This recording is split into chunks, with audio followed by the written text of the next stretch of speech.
All right, and we are here, Scoop and Brandon and myself, for another really crappy Monday Night Football game. What's new?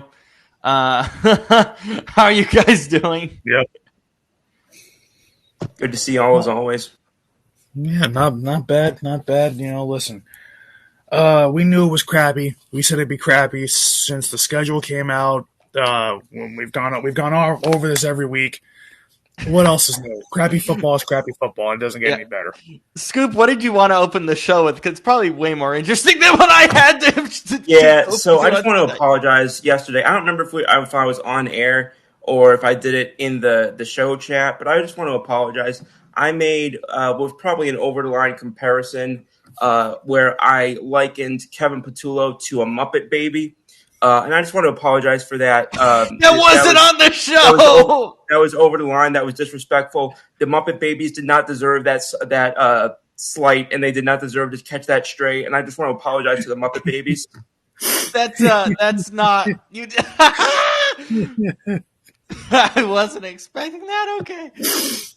Oh my god, Kevin Patullo is getting railed today. By the way, across the board on. You could have chose a better word than that. I mean, you're technically not wrong. Endless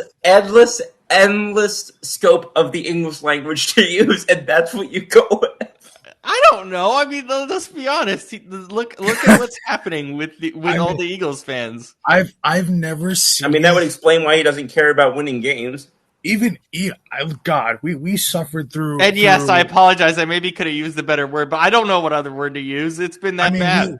We suffered through Chip Kelly calling some of the worst plays in history. We suffered through Brian Johnson being terrible in 23. They never got like. Why did we start this show with the Eagles? I was trying to wait until Friday. What's going on? No, because I had to make that one comment. That's literally all I was going to say, though. Yeah, wait till Friday. Wait till we're gonna. Yeah, complain that's what again. I'm saying. Wait until Friday, guys. Wait until Friday. All right. Well, Scoop, I will get you started on this.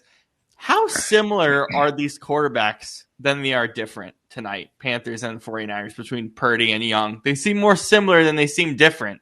Not only tonight, but I mean, I know we haven't seen much of Purdy this year, but it's looking more similar than it is different. I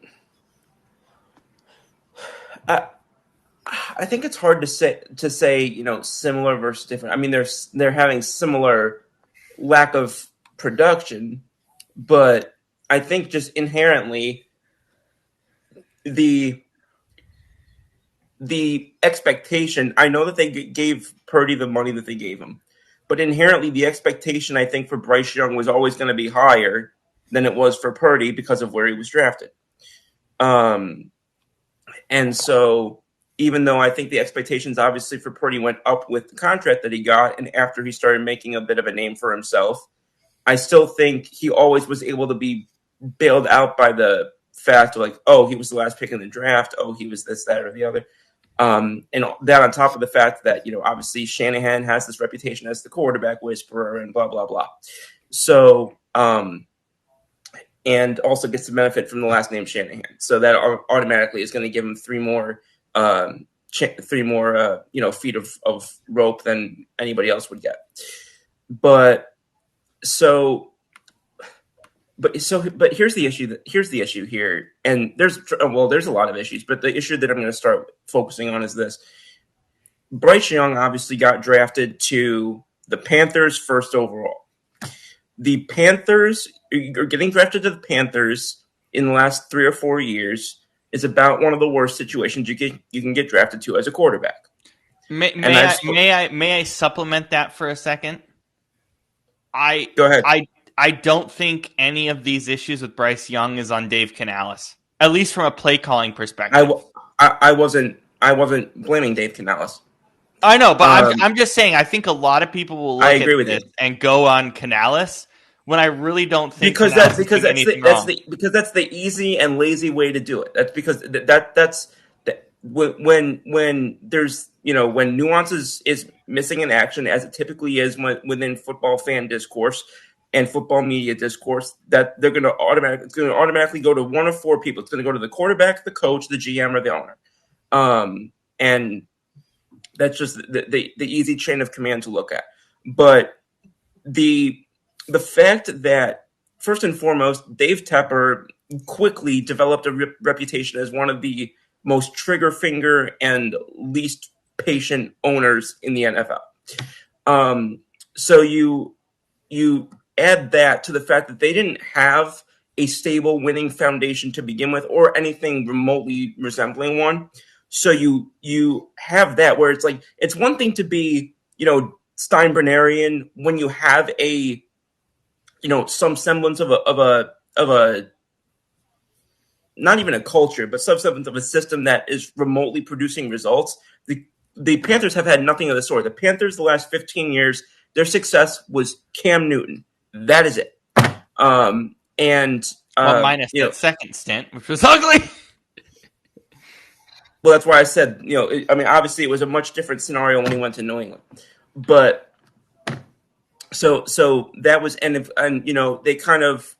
had that one run to the NFC Championship where they faced, was it the Broncos they faced in that Super Bowl? Broncos in the Super Bowl, and then Arizona in that championship game, which they smacked Arizona by like 40. Yeah, and then they kind of had, sort of a dying breath, and then sort of haven't been heard from in the last 9 years. But just looking at all of that, and it goes back to what I've said time and again, which is that's not the problem, but that's the unfortunate part of what these quarterbacks get into. The better you are in college, the more likely you are to go to the shittier situation in the NFL. So I frankly think that Bryce Young has gotten very little chance to actually show what he is capable of as a quarterback. And, people say, well, these Bama QBs never pan out in the NFL. Well, look at where they're going. Look at what they're getting to work with. This guy wasn't, going in Joe Burrow's year where he's getting to work with Jamar Chase and T. Higgins and, an offensive coach in Zach Taylor, who at least has a little bit of experience, and one thing or another. He's not going to, that type of situation. And then, of course, he's not getting the NFC South is becoming less and less of a cupcake division. You've got the Tampa Bay Buccaneers, which have been no slouch for the last half decade. You've got the Atlanta Falcons, which have been a weirdly frustrating team to watch this year, but never an easy team to play. So you've had that, and of course the New Orleans Saints. Now that they've got what's the word? A competent play caller. Competent, thank you. Competent play caller and coach in Kellen Moore, going all the way up to the front office, knowing that the guys like Loomis and the front office with the Bensons up there, and in ownership, they are not going to be an organization that's down for too long. They never are. So at least not in recent memory.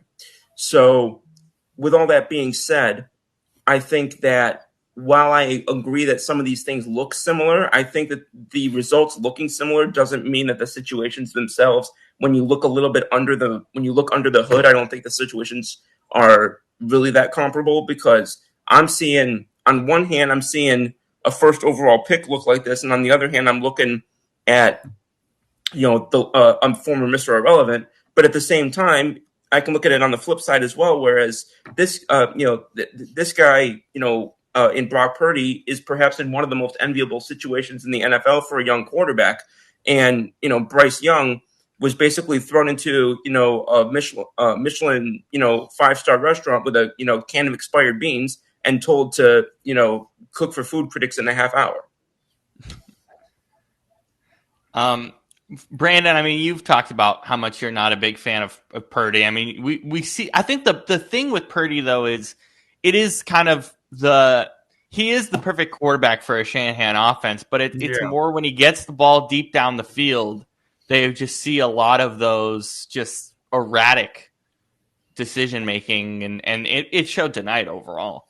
I mean, that's what it is, and that's why I've been hard on Brock Purdy since he came into the league. I mean, he's only been here for a few years, but and of course being Mr. Irrelevant and all these different things, and his story is great. And don't get me wrong, his story is great. But to me, people overhype him a lot, just based on I mean, we've said it on this show, we've said it on all the other shows we've done over the years, and we've said it just to each other, just watching Niners games, just off air, just on Discord and whatnot, and in our chat. When I watch Brock Purdy, it's the same thing. It's like if he needs everything to go right to be a good quarterback. That's the thing. He needs all his guys healthy. He needs literally everybody has to be on their game, and then he can do what he does, it's still good. But when you can't win under any other circumstances, you're not a good quarterback. I'm sorry, you're just not. And yeah, they're winning games still, but I mean, 3 picks tonight against the Panthers defense, it's not that good. They're okay. I don't think this is a Mac Jones warning sign. I think people freaking out about Mac Jones. Yeah, Mac Jones was good, but good for a backup. He cannot start for this team. And the thing is too, you're not game planning for Mac Jones the same way you're game planning for Brock Purdy. Brock Purdy is the starter in San Fran, despite the time he's missed. And Mac Jones, there's not much tape on him because he hasn't started in a while, in over a year. So, Mac Jones had his run, but that was the first time he really started games in the last year or so. So, you're not really expecting much, and then all of a sudden he's able to distribute the ball more. Like he looks different because it's a Shanahan offense. Every quarterback that comes through there, revives their career somehow. So, it is what it is. But when I look at both these quarterbacks tonight, and I mean, it's not so much. I'm going to use this cliche, but it's not because I believe fully in it, but I do think there's some credence to it. Bryce Young is a skinny, small quarterback in a league, and his arm's not great. There's nothing I really like about there. There was nothing I liked about Bryce Young in college, and there's nothing I like about him in the pros. It's I feel like no matter where he would have went, it wouldn't have worked. We don't know that, but I look at him and I go, that's not an NFL quarterback. And it's I look at Brock Purdy. Brock Purdy is an NFL quarterback. There's a difference, but it's weird. Brock Purdy in college played for Iowa State. Brock Purdy, was a Cyclone, way different experience than being the quarterback at Bama. But Bryce Young had a good team around him at Bama. So it made Bryce Young look better than kind of what he was.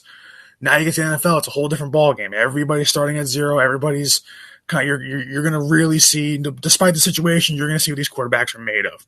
And Shador, with the Browns yesterday, Shador earned the right to keep starting the rest of this season. Oh, unbelievably, yeah. It's again, I said it was the Raiders, but he looked really good, and I can't deny that. That's why we all take it with a grain of salt. It's the Raiders. I could go out there tomorrow and drop 250 on the Raiders if I wanted to, and I have no NFL experience.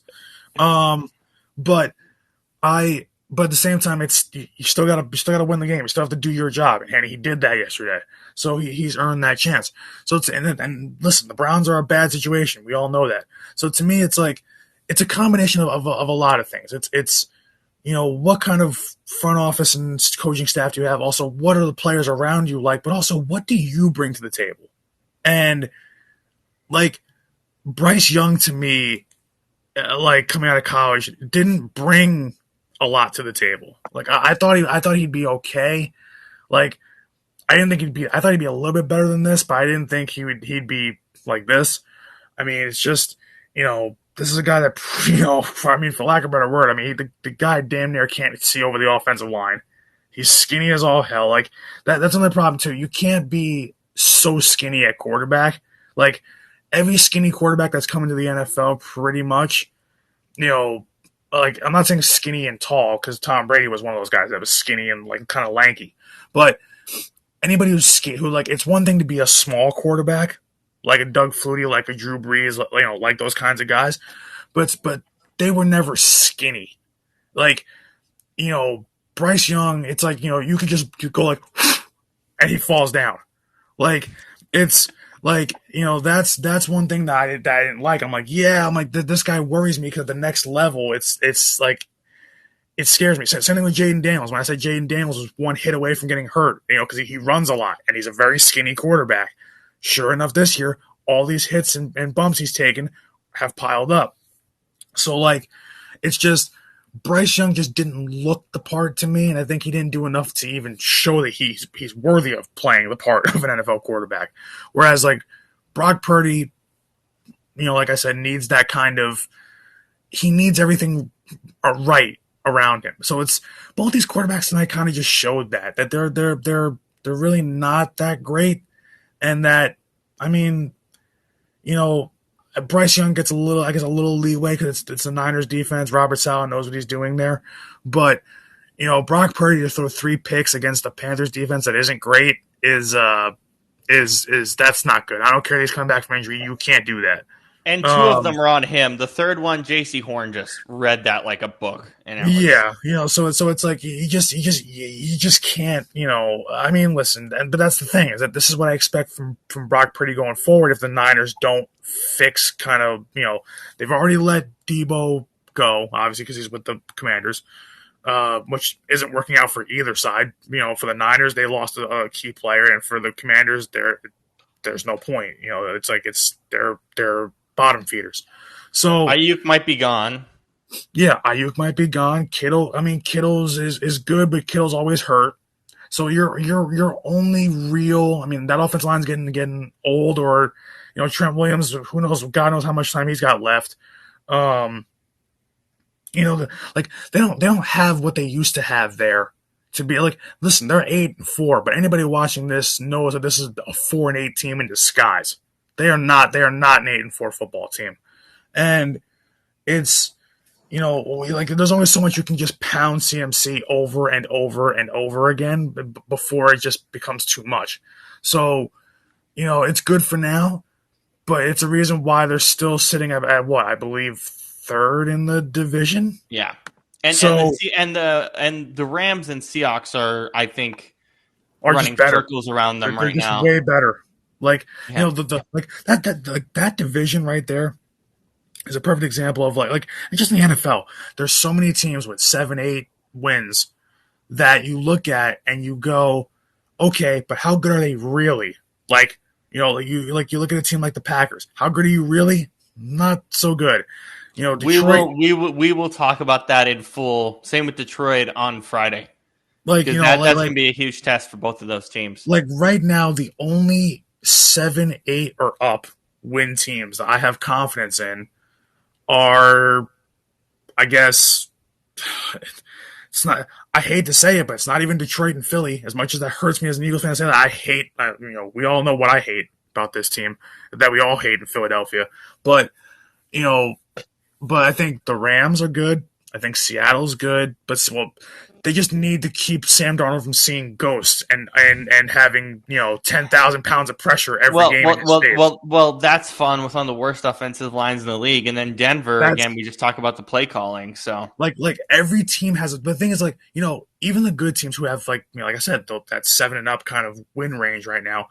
I look at it and I go, every year we're like, okay, this team has a minor flaw that they could fix. These teams have major problems.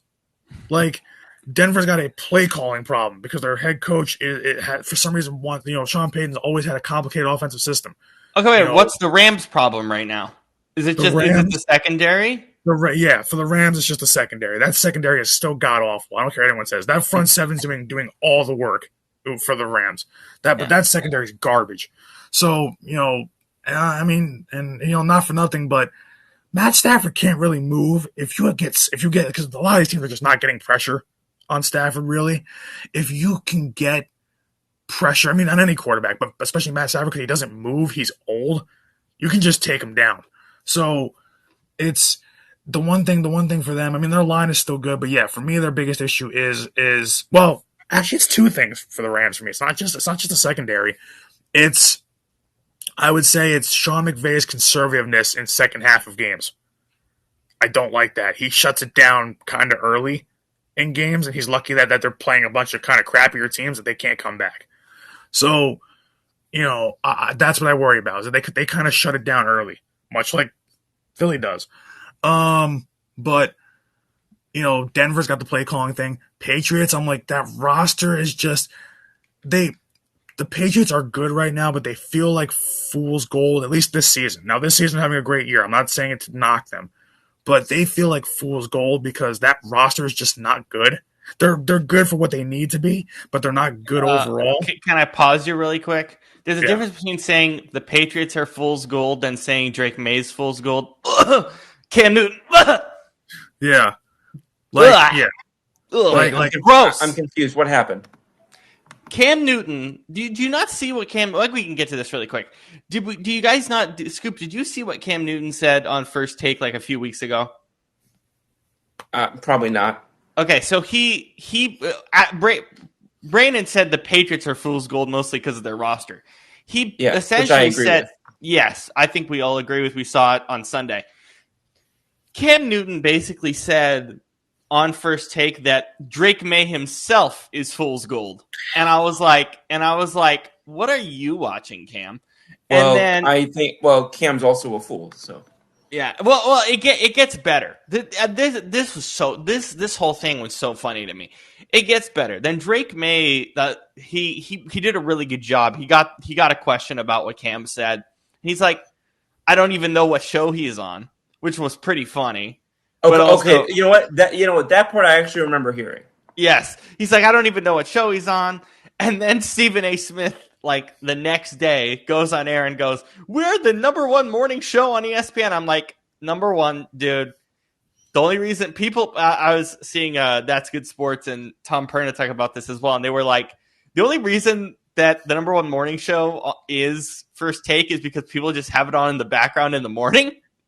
People actually listen to your show? Yeah, nobody watches ESPN anymore. Yeah. So no one cares. So I thought that was really funny. And then the best part about this whole thing was Mike Rabel today. I wasn't going to talk about this on the show, but when I saw Mike Rabel's comments, I died laughing. I think it was today when he died. I have to find it really quick. It was so funny. He was like, I got to find it. Hold a minute. I'm holding. This is not great TV, but hang on. Mike Rabel said he finds it hard to believe that First Take is the #1 show, and he said it's not the Sports Center I remember, and that made me die laughing because I was like, it's so true. So again, like I just thought it was really funny because everyone's railing on ESPN for different reasons, as they should, because it's been kind of a rough few months for them. And for Stephen A. as a whole. So I thought that was really funny. But Scoop, where do you see the top of the NFL? I mean, as Brandon pointed out, there's just a lot of major issues with every single team in the top of the league right now. And that's why when people have said, "Oh, this team's done," or this team's toast, or one thing or another, I don't really believe that because there's just. Again, there are about 5 teams that I look at, and I still can see them winning it all from what I've seen throughout the season. But there are very significant reasons why I don't think that, or that I think can get in their way. We've talked about a couple of them. Excuse me, sorry. The Rams, I think most of us would agree the Rams are probably the favorite right now. Yeah, easily. I still think the Broncos can win. Of the teams that exist right now and as they exist, I think the Broncos have a path to winning the Super Bowl. Mm-hmm. Yes, I do believe Philly has a path to winning the Super Bowl. I know it's hard to believe with Kevin Patullo as our OC, but I do believe it's the roster. The roster is still there. The talent, yeah, and the defense. And the defense is the best in the league. Yeah, talent and defense. Excuse me, sorry. I know people have shut the door on them, and I understand why. Their schedule is about to get one of the 10 easiest in the league. I still am not ready to completely slam the door on Kansas City. As long as they have Mahomes in there, and Reed and those guys, I'm not ready to completely slam the door on them. I think that I think they're the least likely of the teams that I'm naming, but I have If not they shut the door if on they them lose entirely. to the Cowboys, are you shutting the door? I mean, it's kind of hard. Again, and I know I give this answer every time people ask me, if they lose to this or whatever. It depends how they lose. It Oh, really does. let's put it this way. Let's say they lose by 14. Oh, Jesus. Then yeah, Yeah, because I weirdly think it's a feasible possibility. Yeah, Short we week, they can't. do get some We can't guys afford back. that. We can't afford that. We need the Chiefs to beat Dallas. No, but yeah, what I'm saying is, I but see it kind of feasibly because the Yeah, Chiefs it are can getting happen. healthier. yeah, Yeah, but like, yeah, and the one other team I'll throw in there, and again, I know we haven't liked them because of how they played without their, the guy that I ranked as the number one quarterback in the NFL. He's back now, and we all know how in the NFL sometimes it's not about being good; it's about when you get hot. And so I would throw Baltimore as Bengals. my last. Oh, Baltimore. I would throw Baltimore as my last team in there. The I here's we've talked about Baltimore's defense. I'm But concerned. see, here's the problem: is that damn near the entire NFL has a bad defense. True. I just think if I was to rank them, I think Baltimore's much worse than a lot of the other teams we've talked about. Yeah, especially defensively. Well, that's Like, what I mean. Defensively, yeah. I think they're so. I mean, and by the way, we'll see if Kyle Hamilton plays on a short week. Right. Yeah. You But know, it just who knows? but it just like I start looking at some of the other teams and I ask myself, do I trust them? Buffalo, no. Houston, no. Jacksonville, no. San Francisco, no. Indy, LA, no. yes. Yeah, I mean, the Indy Indy's like still, yeah. Indy would be the only other one that I didn't name that I would add. And again, that's just a case of like needing to see more from if you notice the other teams that I mentioned, I trust all their quarterbacks. I still need to see a little more to be able to trust Daniel Jones. Yeah, Mm-hmm. I think we're all there. I'll also add this when it comes to the AFC North. The Steelers bottled this badly. Oh, badly. Yeah. Badly. They really should be winning this division easily by this point, and they're probably, as Scoop has mentioned, and I think we've talked about their schedule in weeks past, so there's no reason to go over it again. But as Scoop said, the Ravens' schedule gets much easier down the stretch. The Ravens are winning this division, and they're probably the only team that gets out of this division right now at this point. So I'm looking at the teams right now. I think Broncos Rams ends up being the Super Bowl. I really do. I think Broncos Rams. that's fair. That's completely fair. Yeah. And quite frankly, I don't mean to be that guy. Quite frankly, the only team I see knocking off LA still is Philadelphia. Yeah. I think that's fair because defensively they're that good. And just because we've done it before 1,000 times. Well, that's what I was going to say is we did it a few weeks ago, and we did it last postseason. Now the reality with Philly. Go ahead. The one thing I will say about last postseason is this is a different roster, so I don't want to also I do want to acknowledge that I can't weigh that as heavily as I otherwise would have. Now it's funny enough that you say that because I was just going to make that comment that I still look at the rosters in the NFL. And again, I just think pure talent wise, Philly's the best. Yeah. By a large margin. The problem is, and we'll talk about it more on Friday, because God knows you guys don't want to talk about it any more than we already have. That offense is it's going to be a problem.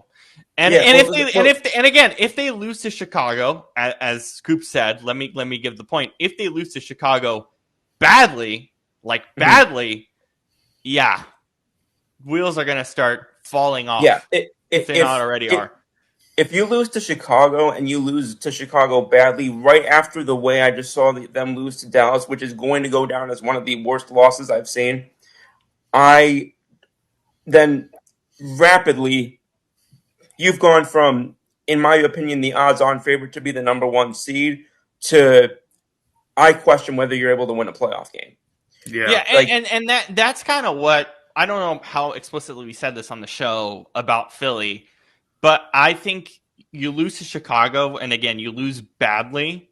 Or if it's, I even think if we come on here and yell about Batulo again in a matchup against a team that who knows if you'll see in the playoffs, guys, I'm out. And I don't want to be out on them. I know. I think it's very full. Like, that's what's weird to me, right? Buffalo as a core, I think, has a good roster. We're all kind of out on them. Yeah. But Philly, I think, has an even better roster, and I can't be out on them right now because this roster is really good, and I can't ignore that. If this team continues down the hole of Kevin Patullo, it's not even going to be about how good this roster is. Who cares about the roster? That locker room's been a mess anyway. They're going to die. The thing that concerns me one of the things that concerns me the most, I get backing your coach. I do. I get backing your OC. But the comments that he made today were so freaking tone deaf. Yeah. And who? Hurts? No, Coach Sirianni. Yeah, Sirianni. Sirianni. He basically said, I think he's been doing a good job. I believe in him as our OC and one thing or another. I'm like, he has to, though. He has to. He has no choice. What else? But you don't have to do it as emphatically as he did it. Yeah. You can just okay, that's fair. It felt too blinded, to be honest. Like I've seen guys say, we believe in what we have right now. We'll evaluate everything at the end of the season. I would have been totally fine with that type of an answer. Yeah. I think that's fair. Absolutely. Yeah. The way he made it sound like I'm with this guy come hell or high water. I'm like, you are blinded by your friendship with this guy, and I don't like it.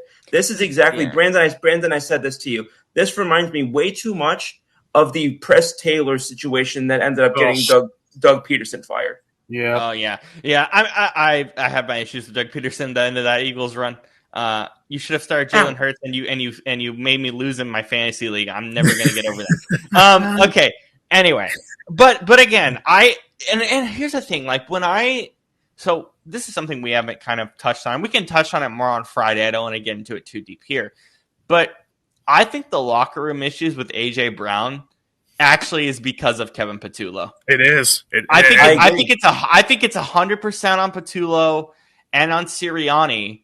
It's on both. I don't think it's unreasonable to say. I'm not somebody who typically thinks things fall on one guy. I don't think it's unreasonable to say that if you fire Kevin Patullo, 98% of the team's problems go away. Yeah, no, and that's what I think. So we've had some issues with AJ Brown and yeah, on the on-field play and stuff. But I've gotten to the point, like in thinking back to yesterday, I've gotten to the point where why do I want to put effort in for a guy as bad as Kevin Patullo? Yeah. Why would I want to? And the thing is, even if you do put effort in, it's like the route concepts and things are so bad. It's like even if the ball's thrown your way, the chances of you catching it are slim to none. Like it's like even if Jalen was to hit you right in the chest, these DBs are blanketing every single route. It's like it doesn't even matter if Jalen throws the ball or takes a sack or fumbles it. It doesn't matter because there's never a player open. There's maybe 2 times in a total game, in a 60-minute game, where I see a play that's open that Jalen could throw if he wanted to, but it's not even like it's open like that. It's open enough, but it's not even like it's kind of like what happened to Purdy today. It was kind of like it was open enough, and then he got picked.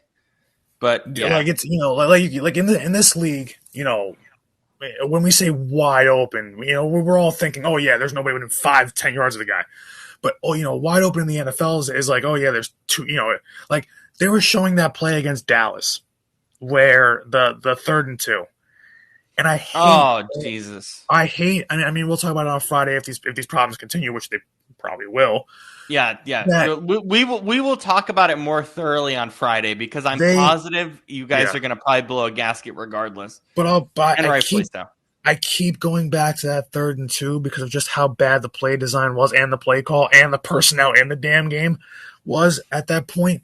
That what I'm trying to figure out is why people are using that one play and saying, oh, well, Jalen can't take a sack there. Jalen has to throw that ball to Dallas Goedert right over the middle. I'm like, if you watch that play back, Dallas Goedert is like the 3rd read on that play. By the time he had no time. Yeah, by the time that Jalen went from AJ to going across the field, there's really two guys, and like he's getting backed up into the pocket even further back. He'd have to throw that ball off his back foot.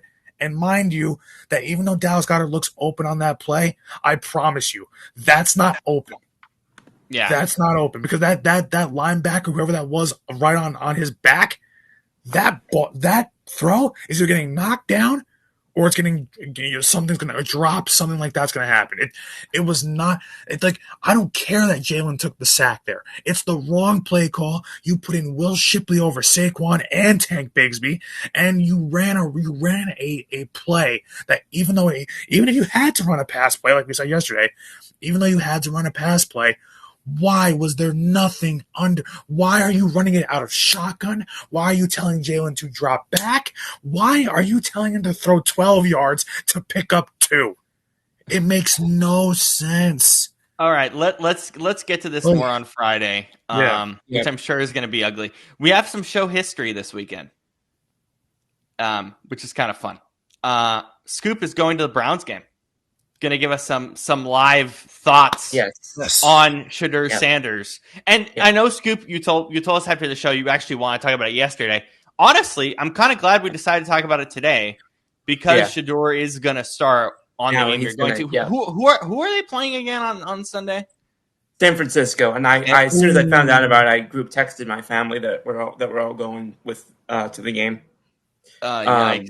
But that being said, what did you see from Shedeur yesterday that you're kind of looking forward to? Some positives, some negatives. What are you looking forward to seeing in person? Yeah, of course. And again, like you said, his first start, his first full game, like it wasn't realistic. Even against the Raiders, it wasn't realistic to expect him to go out there and set everything on fire, 5 touchdowns, yada yada yada. And he didn't, obviously. But what I liked is that he was willing to take a little bit. He wasn't playing super, uptight or whatever the case may be, but he also wasn't playing horribly reckless either. He had over 10 yards per attempt, so he was willing to take some shots down the field, which I like to see. Always like to see that from a young quarterback. But he wasn't doing it stupidly either. So I would describe it as, I think he was taking calculated risks, which I think works within the Stefanski offense. I liked the fact that obviously he did throw the one bad pick, but it looked like he was getting into some good synchronization. I like that he was mixing it up between different guys. He didn't really have one guy that he kind of put 80% of his targets to. I saw, Fanning got the ball a decent amount. Bond got it. Judy got it. Sampson got it. So I like seeing that as well, kind of being a bit of a point guard, which when you have some of the limitations that he does, or at least some of the, he is not really as polished and developed in certain things as a quarterback as other guys might be. You kind of have to, figure out, okay, where do you play down your weaknesses and play up your strengths? And one of the ways you can do that is getting it out quickly to your playmakers and letting them, do their thing.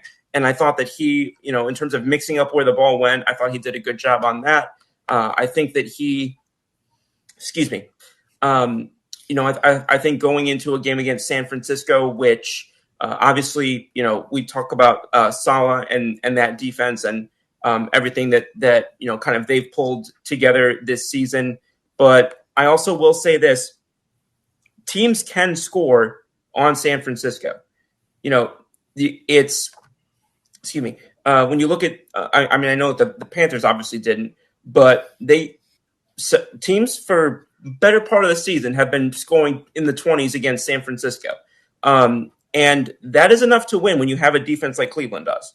So I think they are a team that I think San Francisco shouldn't be taken lightly. I was not the Shedeur fan coming out of college that some people were, but I dang sure did not think he was a 5th-round prospect. I thought he was kind of more of a day 2 guy.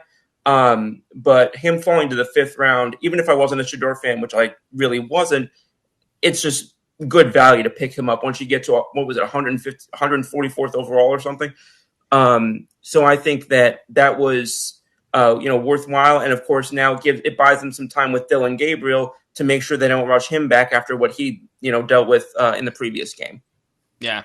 Brandon, I mean, it was positive for Sanders, kind of similar to the positive we saw from Gabriel in his first start as well. But what are you looking forward to seeing? I mean, moving forward, the Niners are a good test. We're going to get to learn a lot more. Obviously, we're going to have to give them time, but definitely a step in the right direction.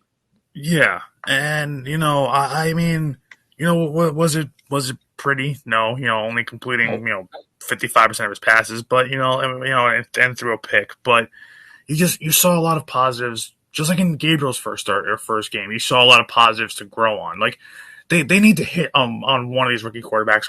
Otherwise, here goes the Browns, QB carousel again. Here, we're gonna draft another one next year, and another one the year after that, another one the year after that. Like 45 U.S. presidents, 45 Cleveland starters. Yeah, in I think what's the last 20 years or something like that. Yeah. So Sorry. No, it's crazy. Like they need one of these guys to pan out. They really do. I mean, we won't know which one it is, but like that's why at this point, like as much as I'm not a Sanders guy, still like at this point, just for the sake of Browns fans, for the sake of that franchise, one of those two guys has to hit. I mean, one of these two guys, they had. I mean, listen, in regards to what you think about their college careers, they had good college careers. So one of these guys has to hit. You can't make two mistakes in the same draft, can you? Well, then again, it's Cleveland. What am I saying?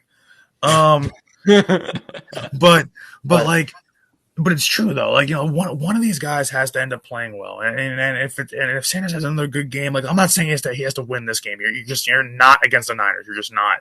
Unless the Niners are just blow the game, but at the same time, if you just have another game kind of like that Raiders game, and you just show that hey, I can at least be a competent quarterback and have something to keep building off of as you go down the rest of the season and into the offseason, then maybe you start him again next year, and then you see what you got. But it's just frustrating that like Stefanski is usually a guy. Listen, I don't blame any of this on him. I don't blame how the Browns are on him.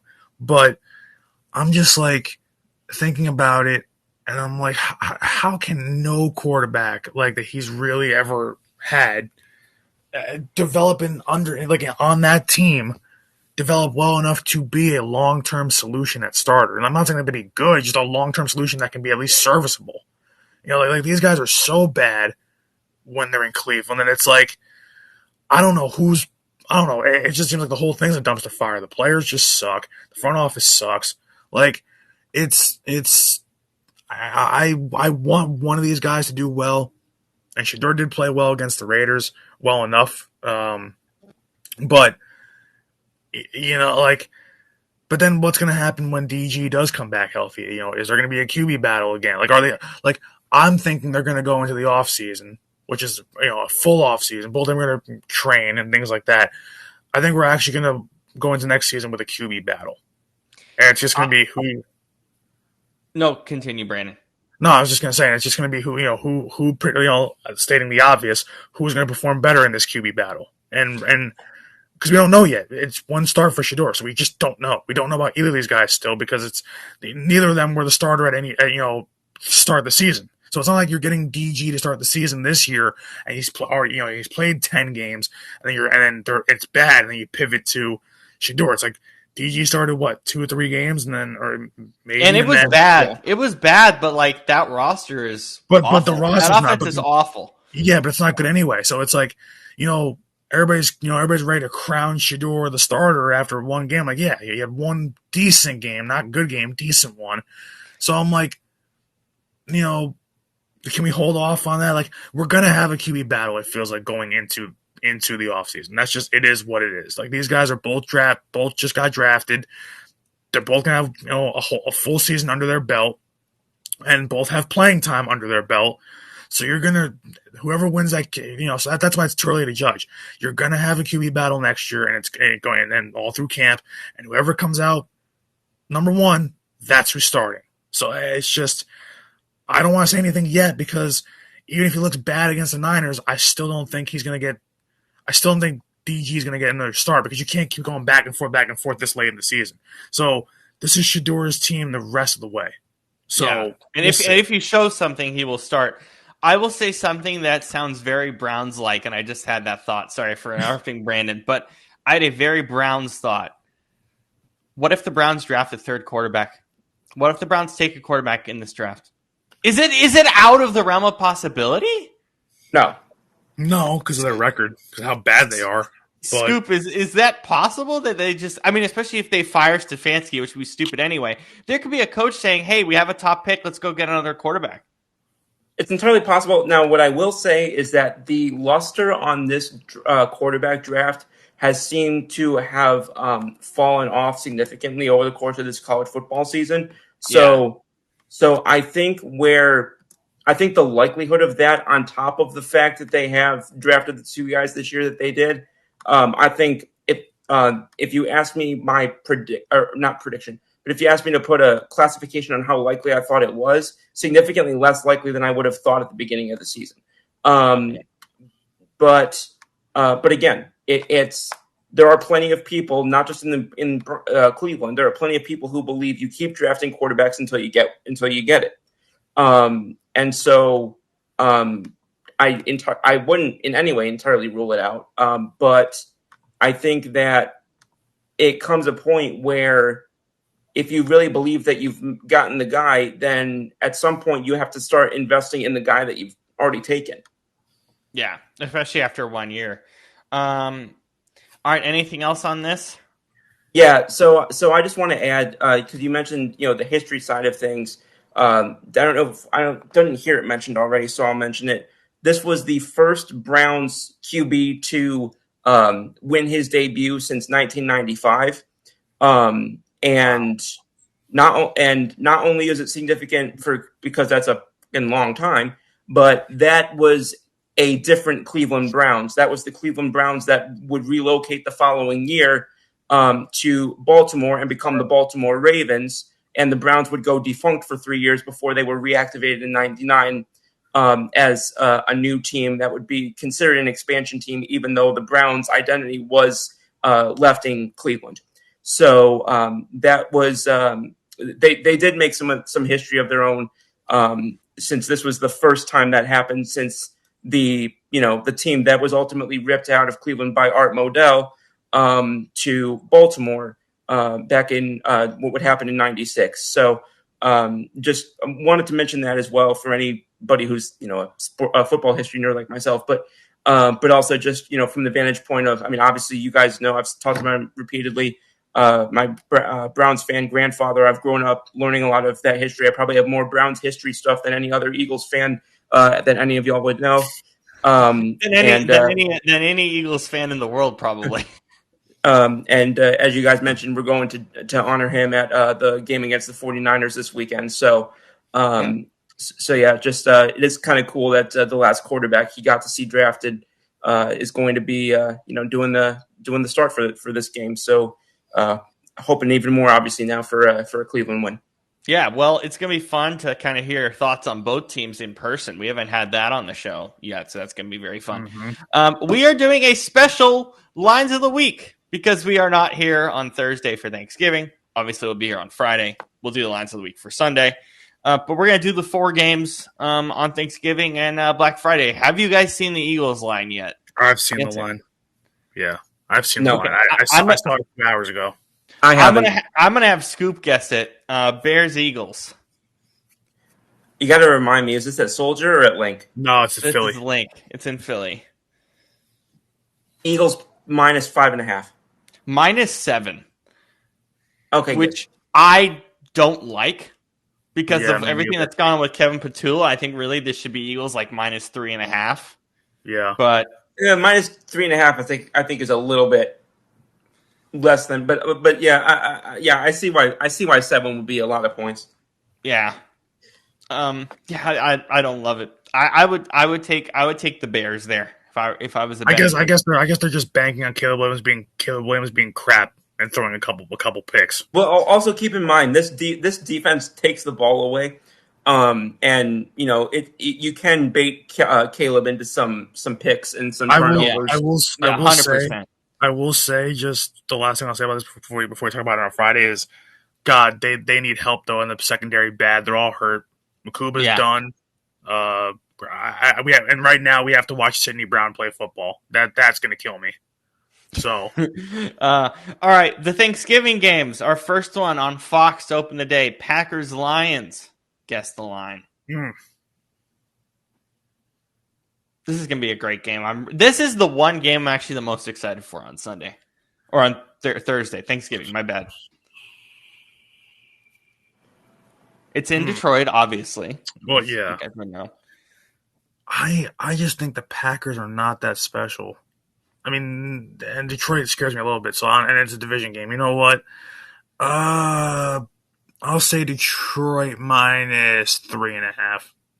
Scoop. That's what I was gonna fucking say. So, You want to take 3.5 as well? yeah, sure. Why the hell not? 2.5. Detroit minus 2.5. Chiefs Cowboys on CBS is your next game. Where's that game again? That's in Dallas, right? It's Dallas. in Dallas. Yep. I'll go Cowboys minus 4.5. I'll say, oh God.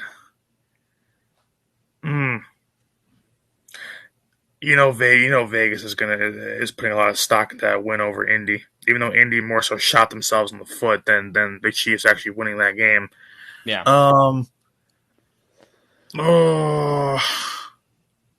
I don't like it, but the Cowboys win over the Eagles also going to get flexed heavily, by Vegas too. So, but it's still Kansas City. I'm going to say Chiefs minus 1.5. Chiefs minus 3. Really? Whoa. Ooh. Yeah. Whoa. I will say I am taking the Chiefs to win this game. Yes, I am taking Kansas City. Scoop, are you taking Kansas City for this one? I don't know yet, but that is an insane line. I do think it's not that great. Our nightcap on NBC, Bengals Ravens. Ooh. See now, in Baltimore. Now, did they say anything about Burrow? Burrow's playing. As of now, as of recording Monday night, he is on track to play. That can change. This stuff is fluid, but that game is in Baltimore. Yep.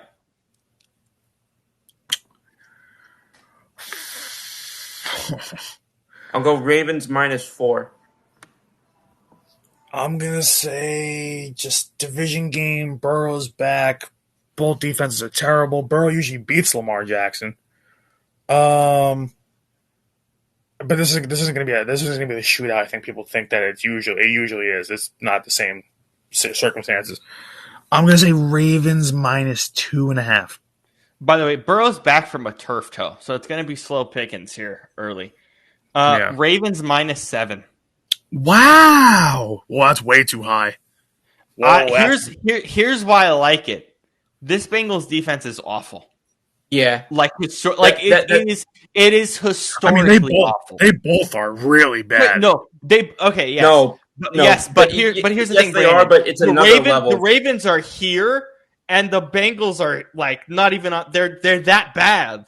Yeah, I know it's historic, but I don't like the Ravens either. Yeah, I'm shocked. Jesus. So I get the 7.5. I don't agree with it, but I get it. So, or 7, excuse me. Baltimore minus 7. But yeah. So that's your lines for Thanksgiving. Hope you enjoyed the turkey more than the night game. I'm not sure what that's really going to be. But yeah, there we go. All right. So, pop culture. I have one thing before we do 310 to Yuma. It's more Black Friday stuff. And it came pretty late. Really good. I don't even know what to say about this. A couple of my friends said this was fake. I assure you this is real. A 65-inch box of 65 boxes. It's shaped like a TV. It's shaped like a flat screen TV. 65 boxes of Kraft mac and cheese for $20. I saw that. Yeah. How my question is twofold. One is, how long would it take you to eat 65 boxes of Kraft mac and cheese? 65 days. I could You probably. would eat it every day? If I've got if I've got free boxes of mac and cheese, I honestly think this would last me a year.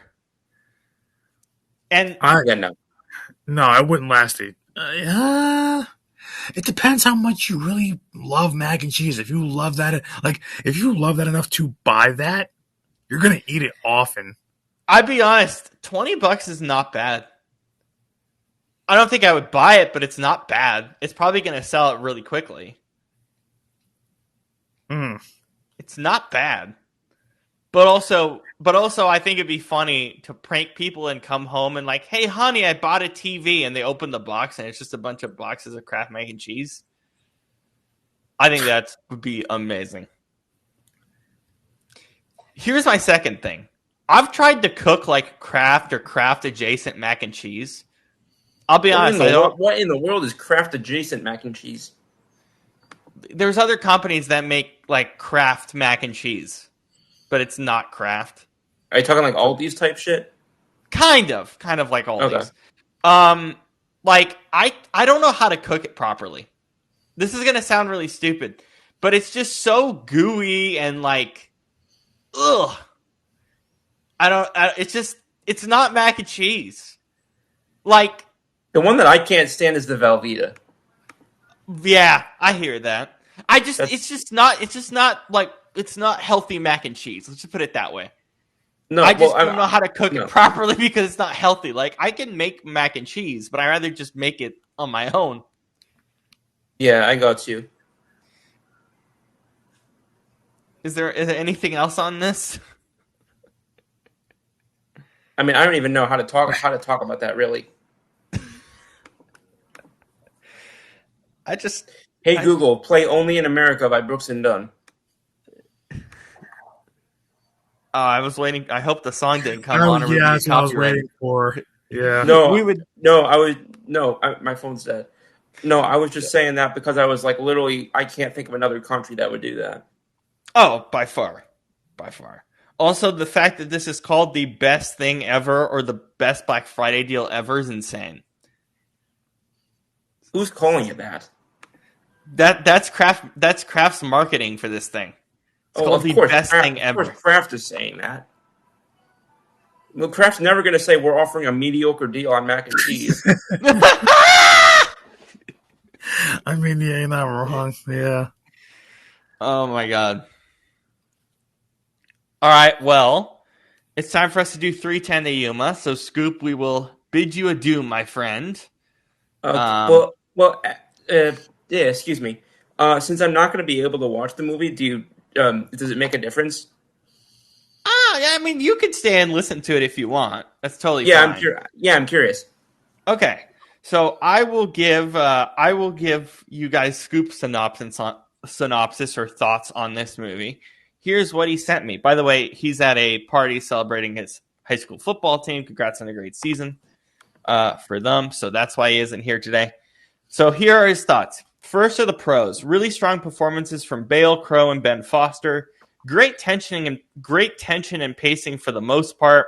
Mhm. Dramatic scenes feel like they have time to breathe but don't go on too long.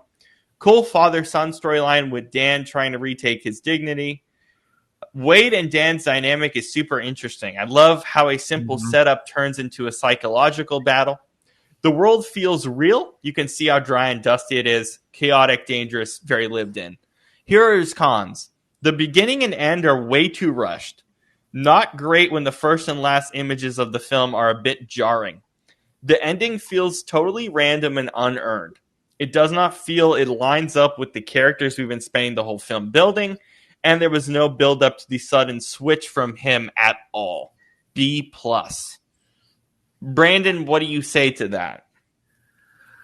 Well, at least from like this is a rewatch for me. This is like I think like my second or third rewatch, but which is why I didn't have to watch a lot of it to on the rewatch to remember it.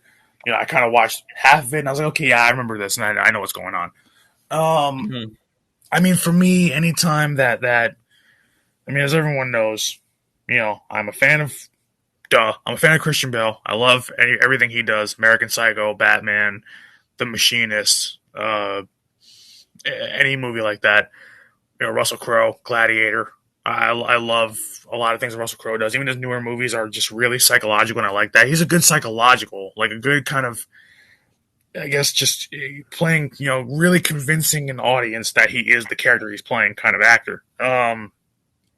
And it's, what's so funny about this too is that but both men are not American, but yet they play American parts all the damn time, or at least American Yeah. English speaking parts Do all you, the do damn you time. do you know how hard it is for them to be doing Western accents? Well, Insane. what's funny? Christian Bale did an interview once that I saw, and they actually I think it was it with Chris Van Vliet? It might have been Chris Van Vliet, and Chris Van Vliet had asked him like, hey, what why are you able to do an American accent so well? He's like, honestly, he's like, every movie you've ever done, you've always done more of an American accent rather than your native accent. To the point where people have no idea that you're not American. And every Oh, role, I didn't know for years until I yeah, saw an interview, and I was I didn't like, know "What the either. hell?" And he was like, well, he's like, over in Britain, he's like, they watch a ton, like growing up, a ton of American movies, and they show a lot of the American movies overseas. Whereas in America, a lot of American actors can't do convincing British accents and whatnot because they're not exposed to the culture. He's like, in Britain, we're exposed to American culture all the time. So Yeah, he's like, we understand it. So he's like, it just comes like, it's almost like, he's like, yeah, it's a second, way of speaking the same language. It's just a different accent. But he's like, it still comes natural for English people to be able to do an American accent. He's like, because it's like their second language, but native language, like a second native language over there. It's just the accent changes. So it just comes easy. So it, that's why also too. That's why they're also just such good actors too. It's like they're so believable that they could play any character, and it doesn't feel cheap. You believe that they're the characters that they are, and that's why this movie. I don't like westerns. This western is one of my favorite movies in recent of I would say the recent era. It was basically anything post 2000s, so anything in the modern era. This is one of my favorite movies ever. I I never get bored of it. The pacing is great. There's tension in every scene. That's what a lot of what Shane brought up. And they're like, I I just don't get bored. Like rewatching it, I don't get bored, even though I know what's going to happen. I could rewatch it, or like this movie has a lot of replay value for me. And I mean, just like I said, between the performances and you feel the atmosphere around them. You really feel that that desert kind of dirty, dry.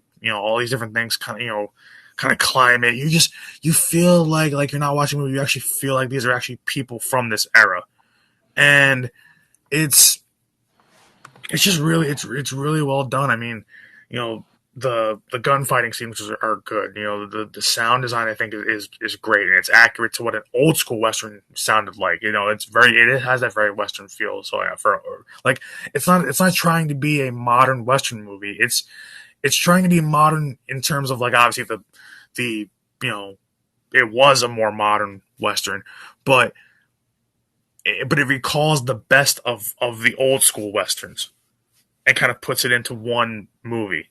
So it's it's such a good movie. Even if, like I said, if you're like me, it's not a fan of westerns. It's such a good movie that I would recommend anybody watch it. So it's like this is I I just think that I mean, even the ending is great. There's a quote in this that I think is so important, and I like pulling quotes out. Obviously, me as a journalism major, English and quotes are my thing. Um, where is it? I have to find it real quick.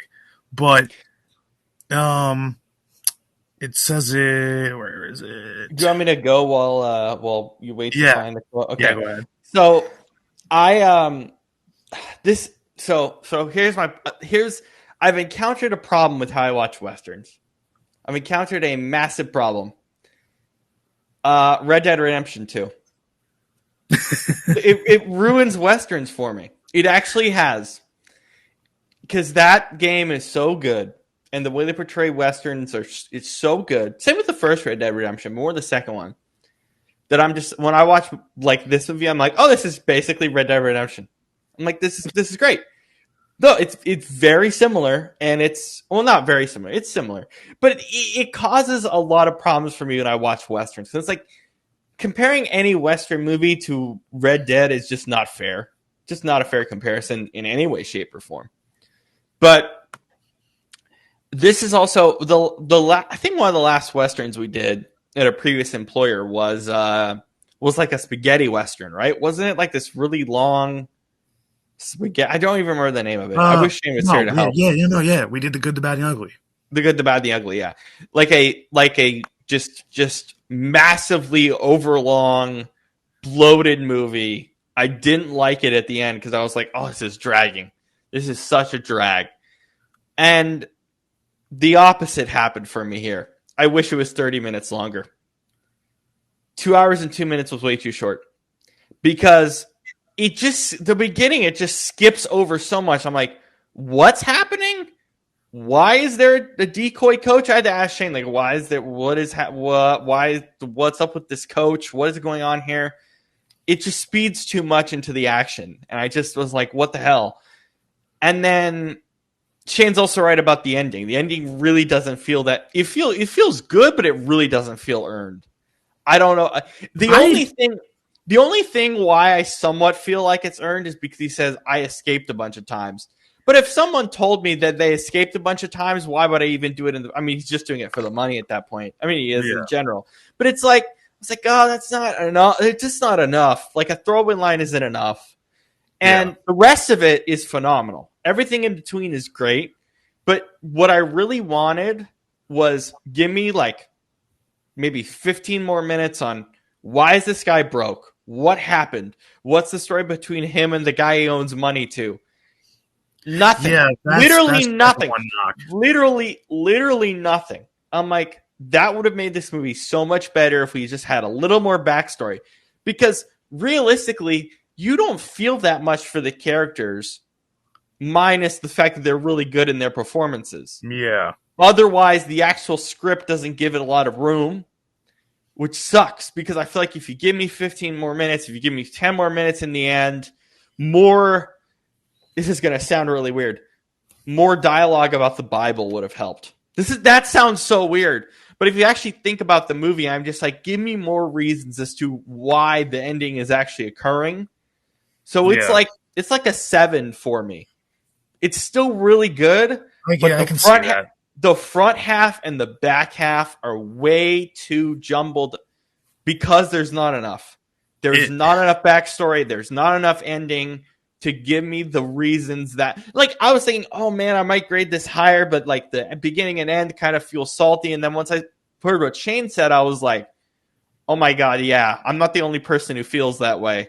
This is the beginning and the ending feels rough. Yeah, you know what I'm thinking of too is that, and I can actually see what you're saying because this movie literally picks up.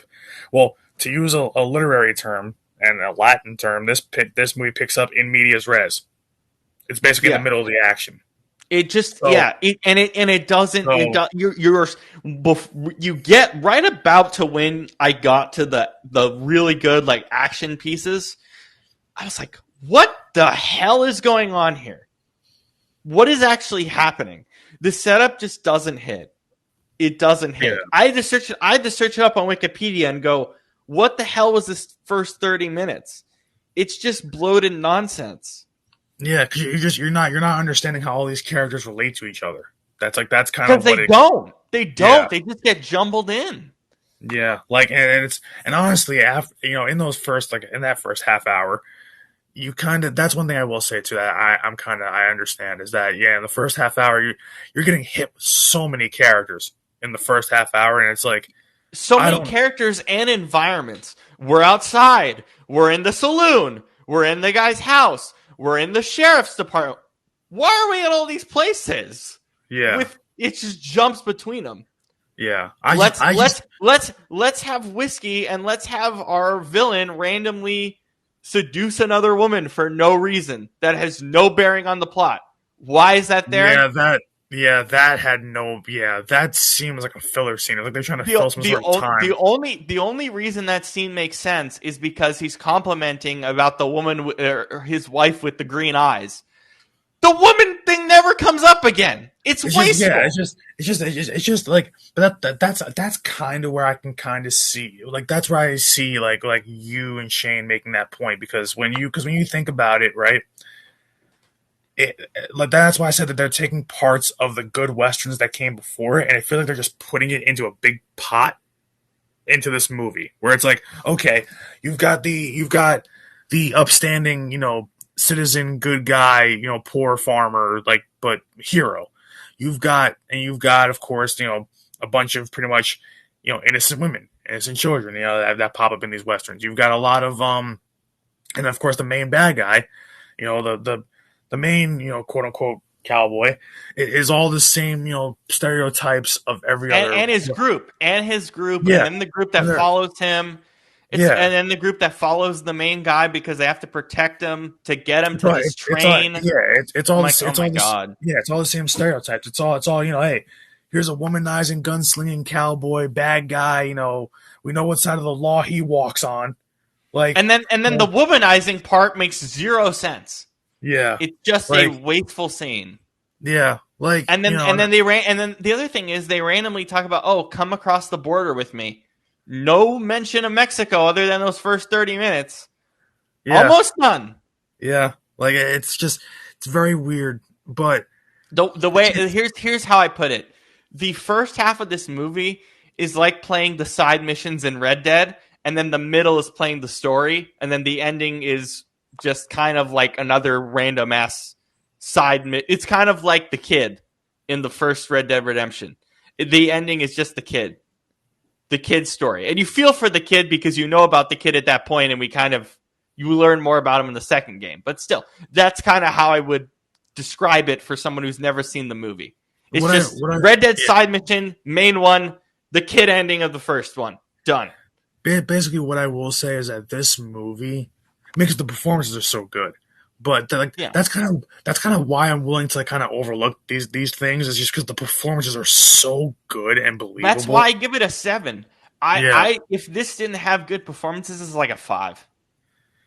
It's a 7 because the performances in the middle are so intense and so good. Yeah. But the first half and back half, particularly the first 30 minutes, are excruciatingly wasteful because we don't have the backstory that we should have had. We should have added another 30 minutes. I can't believe I'm saying this. Add another 30 minutes to give me clear backstory. A 2-hour movie, which is crazy. I'm more used to movies having 2 hours and 30 minutes. If this has 2 hours and 30 minutes and gets these two main characters beats right, this is a 9. This is a 9.5. Yeah. That's where I'm gonna put it. I'm gonna give it, for me, just because of how much I love it, because I don't get bored by this. But I think that's also why too. I guess I'm a little more easy to please from a movie standpoint. I understand that this should have more backstory. The end, all these different things should be kind of tidied up. But I guess from a movie standpoint, is that this is one of the few movies that's 2 hours or more, where I don't feel like I'm watching it. And the thing is, westerns, like even the old ones, are just very slow pace, like very slow. Good, the bad, and the ugly. Good, the bad, and the ugly was long and slow. That's kind of what makes this impressive, is that you figured out that if this movie starts in the middle of the action, where literally the first thing in the first 2 minutes of this movie is Evans's, Christian Bale's character, his barn burns down, and you're figuring out he's a poor farmer. Like, the crazy thing is that even though this starts in the middle of somebody's story, it's that the fact that they got 2 hours out of the rest of that. So basically, they got half a movie, like in terms of story wise, and they were able to make it 2 hours and not slow down on the pacing. Is actually really good. That's a good job. It's impressive. It's impressive. Like that's a hard thing to do, is to start literally right in the middle of the action and then to drag it out that long and to still make it like a movie that the pacing doesn't suck, the acting is great throughout. Like The acting's the best part of the film. The acting yeah, is the best part of the film. yeah, and I think that's why like I said, I'm easy to please. So I like when it just like yeah, the backstory could help. The problem is every time we do a movie that needs backstory, like that really needs it, I'm just like, 'cause a lot of movies that we've done before, whether it's like a comedy movie or like you don't need backstory for like a comedy movie, obviously. You don't need backstory for certain movies. But any movie that we've done, I feel like that we do need the backstory for. Like I feel like this one's one you can get away with not needing it. Even though it Uh, should have it, you can get away I, with it. I agree, and the other thing is the backstory would have made this movie a lot slower than it already was, and Yeah, I kind of get that.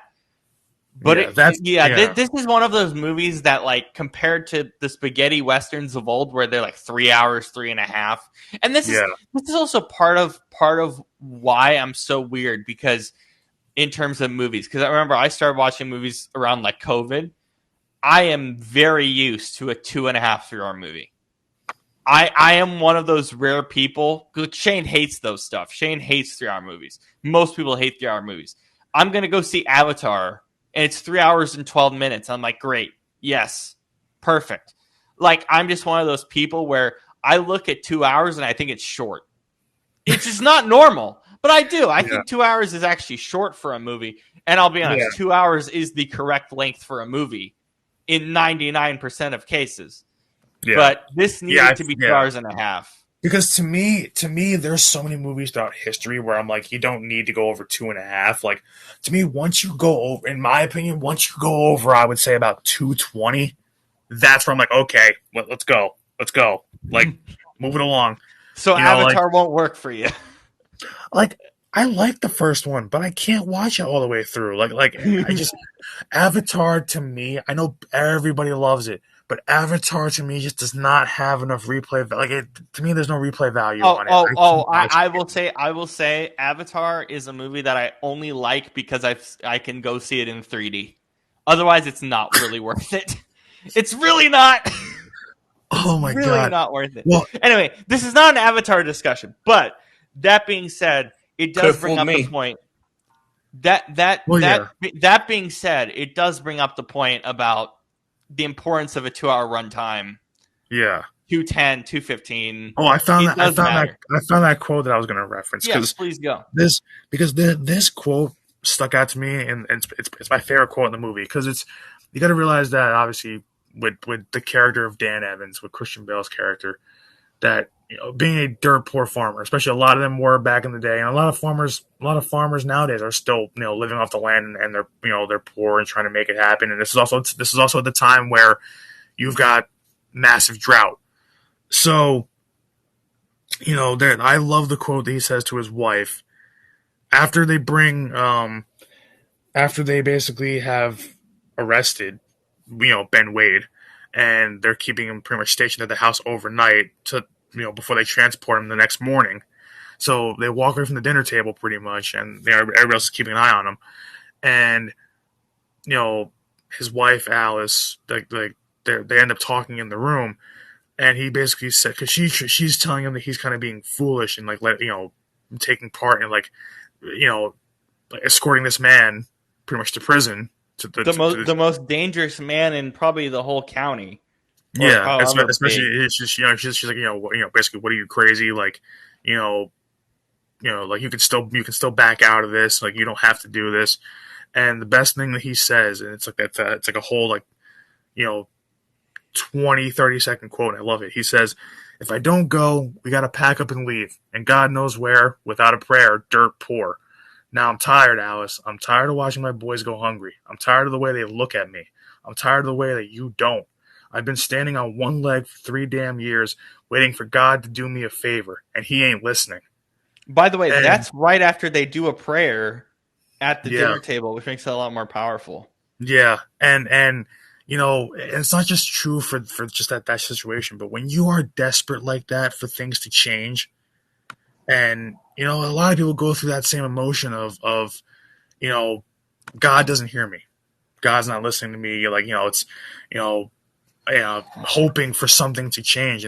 But you almost at that point you really feel sad for Christian Bale's character. You feel sad for Dan when he literally says, "I'm tired of watching my boys go hungry, and I'm tired of the way they look at me, and I'm tired of the way that you don't." And saying to his wife, and you can see that when she does look at him in that scene, like she's upset because she's upset that he feels that way, and she's upset that he's doing all that he can for them, and it's not enough. Yeah. And it's you can see in that moment in that scene when they look at each other when he says that, you can see both the desperation in their eyes and what it means to them to and why basically he says he has to go. He has no choice. Like, no, he can't leave. No, he can't back out of this. He can't just say no, I'm not gonna. So it's desperate times call for desperate measures. That's basically what it is. But when you are so desperate for change, and the thing is too, you also got to realize in the time period that it was, Ben Wade is a robber pretty much. He's a stagecoach. He's a robber, so he's stealing money, killing people, taking their money. So he's got plenty of money. So it's kind of like that dichotomy is like, what's worth more? Is your morals worth more? Like if you're dirt poor, but you're standing by what you believe in and your morals and things like that, how far can that get you versus the guy that's literally living off of blood money? And also to bring this up too, of course he borrows money from other people because he needs to support his family somehow. Yeah, like especially in that time period. And the thing is, he can't pay it back, but he's just borrowing enough just to keep living. Like that's a sad reality that even people in this day in 2025 are going through. So it's like it's pretty. It is pretty tough. Like that quote to me, that scene to me is my favorite scene in the movie when you understand how desperate someone has to be to say, feel, and to resort to those things. You really understand what it kind of means to be human and then what people kind of go through in their mind and things like that and the stress that it puts on people. So that's probably my favorite scene in the movie right there. Like that's one that I keep going back to every time I watch it. I'm like, damn, that is really well done. Yeah, it's raw. It's raw and it's real. It's raw. Like that's really good.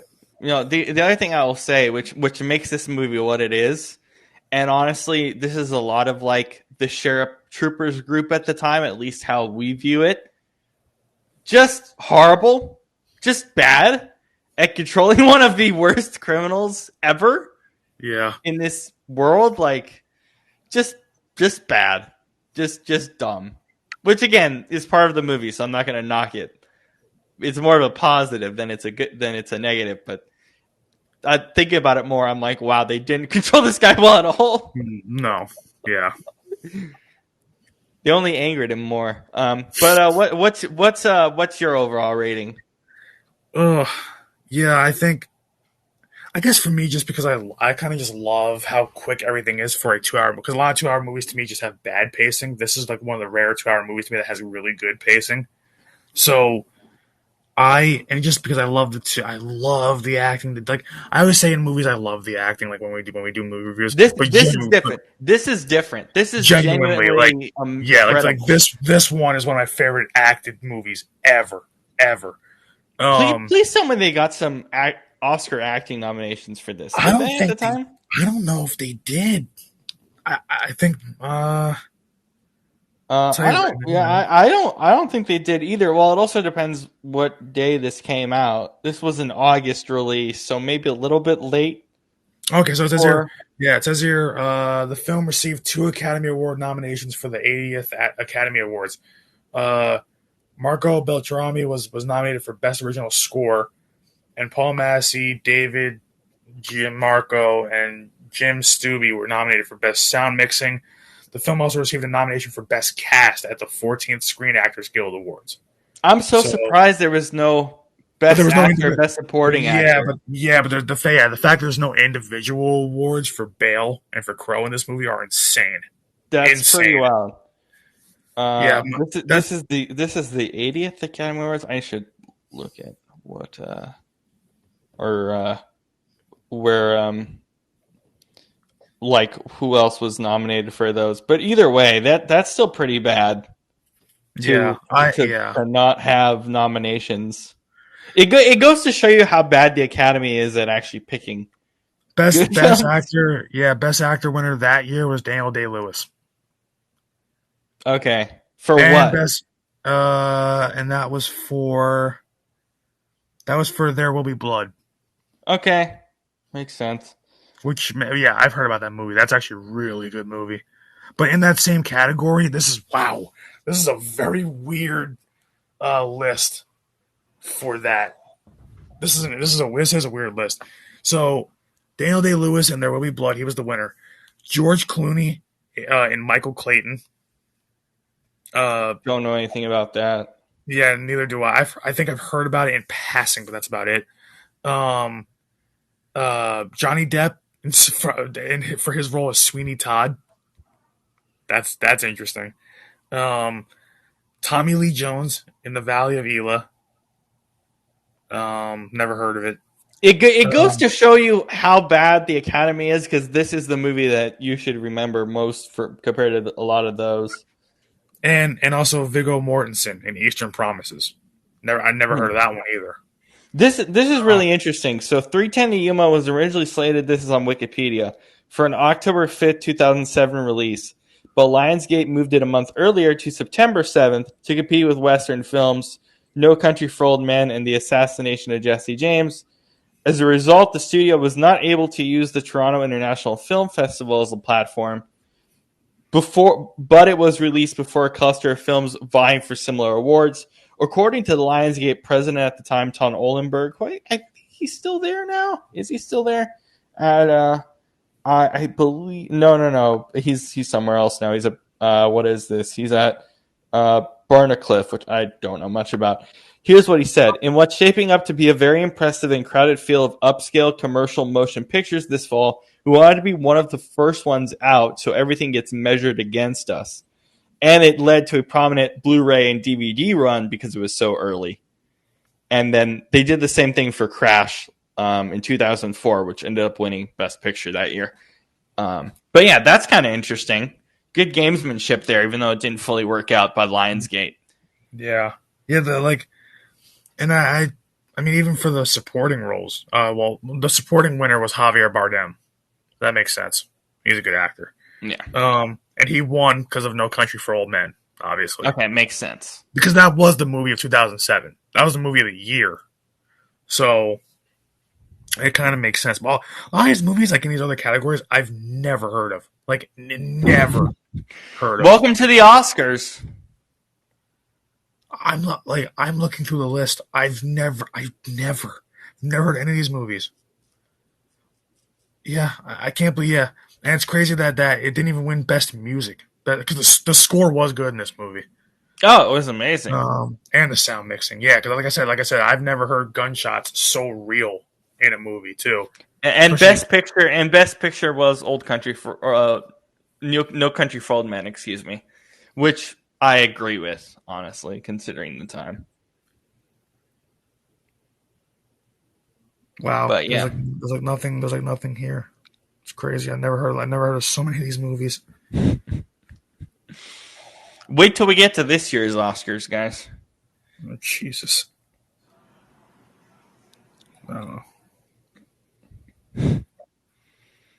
Anyway, that's interesting that they didn't get that many nominations. Transformers got more nominations than 310 to Yuma Why? by one. Oh my The god. Bourne Ultimatum got more. Why did Juno get more? It's a comedy movie. Sweeney Todd. Am I reading this right? Ratatouille got more, and it got more That's nominations. so dumb.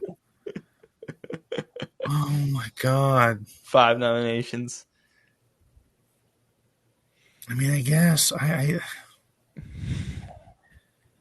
why didn't Enchanted get more?